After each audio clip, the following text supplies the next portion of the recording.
La plupart des investisseurs particuliers se posent la question de savoir est-ce que ce serait le meilleur moment d'investir sur la crypto-monnaie ou bien peut-être faudrait se rediriger vers d'autres choses ou d'autres actifs parce qu'on baigne dans une atmosphère qui est minée d'incertitudes économiques, géopolitiques et aussi beaucoup de volatilité sur les marchés.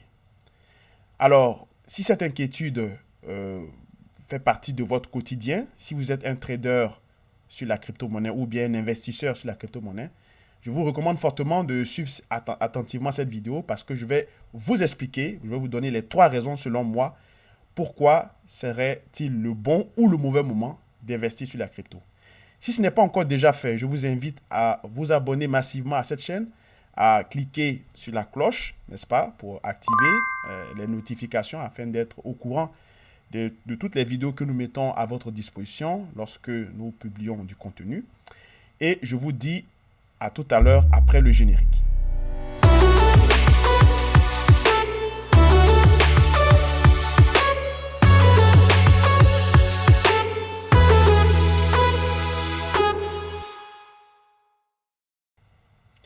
Bien, merci beaucoup de suivre cette vidéo. Si c'est votre première fois de me découvrir, mon nom est donc François Ablé, je suis content de vous retrouver. Je suis trader indépendant et aussi consultant en économie pour donc l'Onyx Group, donc l'Onyx Group que vous retrouvez, l'Onyx Trading que vous retrouvez sur les réseaux sociaux, sur Facebook, sur Twitter, sur le canal, la chaîne YouTube sur laquelle vous vous trouvez présentement, et également sur notre canal Telegram auquel je vous invite massivement à cliquer sur le lien qui se retrouve dans le descriptif dans cette vidéo. Alors, évidemment, nous sommes dans un contexte très particulier et très important. Alors, je vous propose ici les trois raisons, selon moi, qui doivent vous interpeller avant de pouvoir décider d'investir dans la crypto-monnaie ou alors de faire du trading, donc du day trading ou ce que vous voulez, pour le cas échéant, parce que le monde de la crypto-monnaie est fortement dominé par le Bitcoin, qui est donc la référence. Et bien que c'est un actif qui a ses propres caractéristiques, qui est très spécifique au niveau donc de l'approche qu'on a, l'approche traditionnelle qu'on a sur les actifs financiers, il est important de connaître ces raisons pour pouvoir prendre de meilleures décisions. Première raison.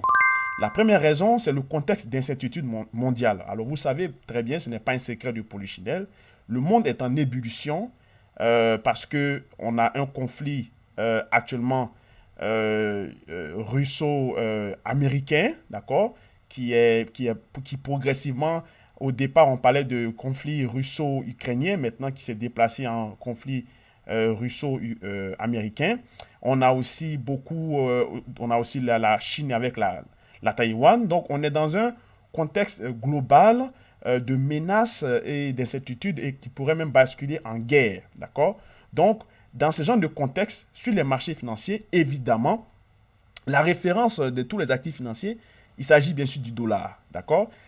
Vous devez savoir que dans un contexte d'incertitude mondiale, le dollar a toujours eu une place de choix chez les investisseurs, tant au niveau des marchés financiers qu'au niveau même de tout ce qui est véhicule de placement. Parce que dans les grandes structures ou dans les grands fonds de pension ou dans les grandes institutions financières, on priorise toujours les placements faits en dollars plutôt qu'en d'autres devises. D'accord? Donc, dans un contexte d'incertitude, le dollar joue le rôle de monnaie refuge. Deuxième raison, donc la raison macroéconomique, empirique, historique et même fondamentale. Alors, vous le savez, ou bien si vous l'ignorez, je vous le rappelle, le Bitcoin est né au lendemain de la crise financière en 2009. Et c'était une réponse que les créateurs voulaient donner à ce système financier qui était quasiment boycotté et vomi à cause des différentes interventions intempestives qu'on avait sur les taux d'intérêt. Le Bitcoin a eu du succès au début des années 2009-2010 et il a émergé dans un contexte de taux d'intérêt bas et ou de taux d'intérêt négatif. Alors, il est forcément logique et, disons, évident de constater que dans un contexte de resserrement monétaire, ce serait plutôt le chemin inverse que le Bitcoin va faire. C'est-à-dire que si on est pressenti, et ça se matérialise qu'on rejoigne les taux d'intérêt entre 3 à 4%, n'est-ce pas? d'ici les années à venir. Donc, on pourrait voir le dollar atteindre la barre de 120 points, qui était donc le dernier plus haut à partir des années 2001, donc à partir de la crise immobilière, non pas la crise immobilière, mais la crise des dot-com, donc la crise technologique, donc le short des dot-com. C'était le dernier niveau auquel le dollar avait atteint, donc au début des années 2000-2001.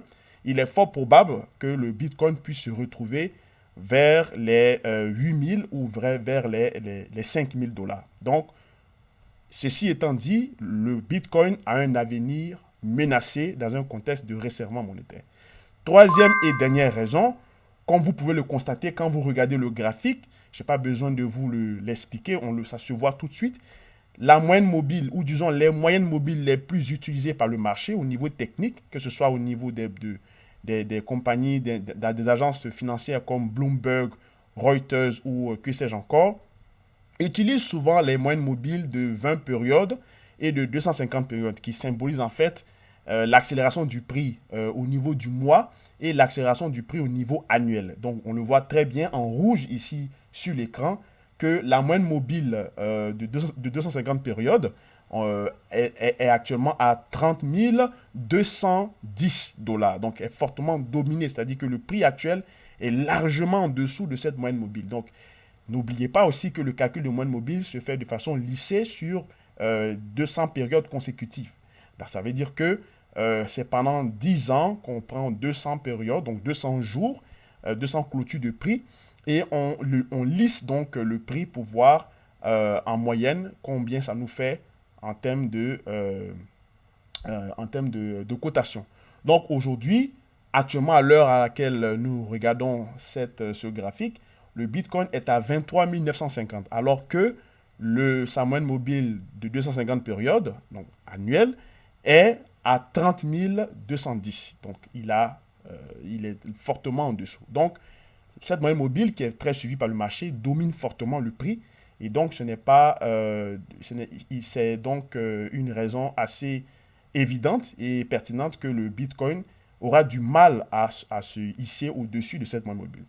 Conclusion, ce qui veut dire que pour les trois raisons que je viens d'énumérer, pour les trois facteurs que je viens donc d'expliquer, il serait forcément difficile pour un investisseur qui voit cette vidéo de se jeter sur la crypto, donc à investir dans la crypto, parce il serait mieux d'attendre pour avoir un meilleur prix et donc de chercher plutôt, de prioriser plutôt la spéculation sur les contrats à terme sur le Bitcoin et de pouvoir profiter des hauts et des bas que le Bitcoin peut faire en termes de fluctuation si vous êtes à l'aise avec le risque. Merci encore d'avoir suivi cette petite intervention. Je vous donne rendez-vous sur notre canal Telegram et je vous retrouve aussi la prochaine fois pour d'autres vidéos sur cette chaîne YouTube. Merci encore.